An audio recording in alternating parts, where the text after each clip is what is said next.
Everyone's pissed off about Bobby Roode being champion now, even though this is what they've all wanted since Bound for Glory. And basically, the reason people are upset is because of the booking and because of he should have won at Bound for Glory because it makes the championship seem less important when they're changed on TV shows. And when they flip flop like this, one champion one week, the next week we get another champion. I understand why people are upset about this. But here's my question. Why in the do you care? I mean, really, do you notice this? Fans care more about booking and the inside of the wrestling business more than the wrestling business cares about it themselves.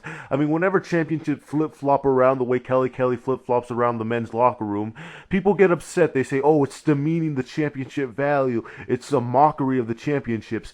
Well, if WWE and TNA thought that way, then they wouldn't be doing it. So obviously, they don't care. Obviously, it's not a big deal to them, yet it's a big deal to all the fans who get pissed off whenever it happens. Setting yourself up to be disappointed week in, week out by thinking, okay, this is the week. This is the week where TNA is finally going to get it, where they're finally going to start making right decisions, where they're finally going to stop trying to mess with their fans, where they're finally going to get everything right.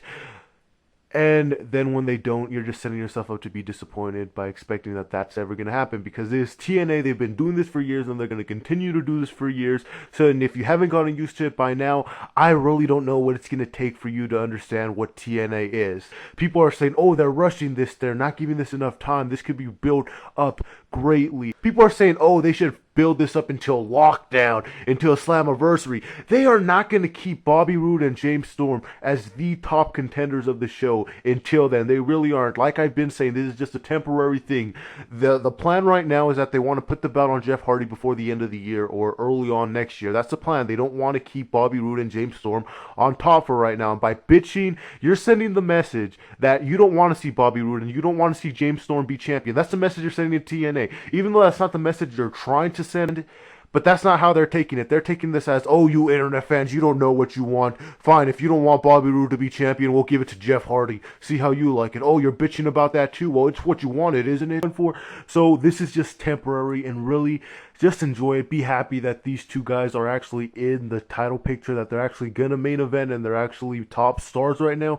Just be happy about that. Who cares about the booking? Who cares about how stupid it all seems? This is TNA, the show where you have to lower your intelligence level to be able to enjoy what goes on. And that's what you should be doing here, because it's not going to last long. And when it is over, you're going to start complaining about why they're not in the championship picture anymore. And to people that complain about this should have been on a pay-per-view, if TNA doesn't care about making money, why should you care whether they make money or not? Just saying. Anyway, TNA does do some stupid stuff. Like here, they're still involving the Jersey Shore for some reason, even though it's proven that internet fans don't care, casual fans don't care, Jersey Shore fans don't care, and the media doesn't care because they barely even cover this. You get like one or two media coverages from sources that aren't important at all.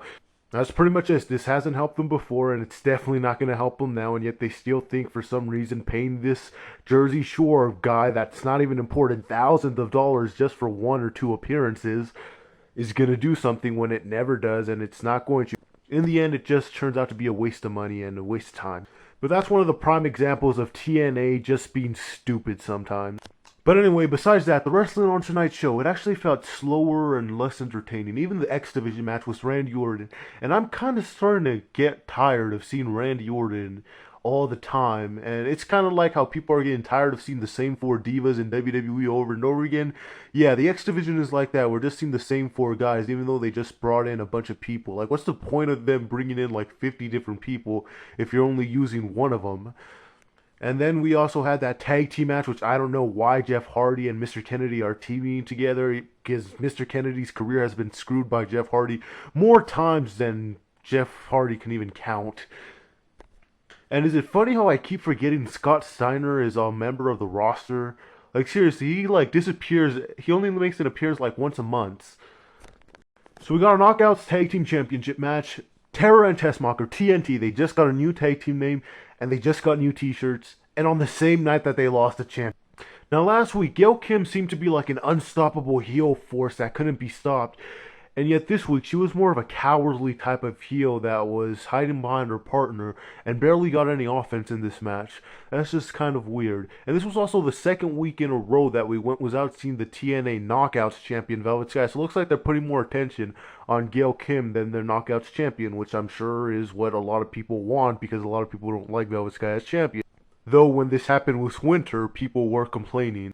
And that's just kind of funny because if Gail Kim does win at the next pay-per-view, people are going to praise that, even though they complained when it happened to Winter having a short championship run. And that's just kind of funny the way it works. But when it comes to people like James Storm and Bobby Roode, it's like, oh no, you're taking the championship off them too quickly.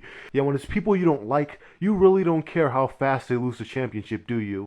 Just saying. But anyway, Gail Kim, she's the new TNA Knockout Tag Team Champion. This is good. They put gold all around her within the first months that she returned to TNA. This is a good thing. And we're also continuing the rivalry between The Daniels and Bob Van Dam. I'm guessing that's his new name since Christopher Daniels called him that again this week. I'm just wondering, is he going to get new entrance music as well? So yeah, that was TNA for November 3rd, 2011. Yada yada yada, blah blah blah. The end.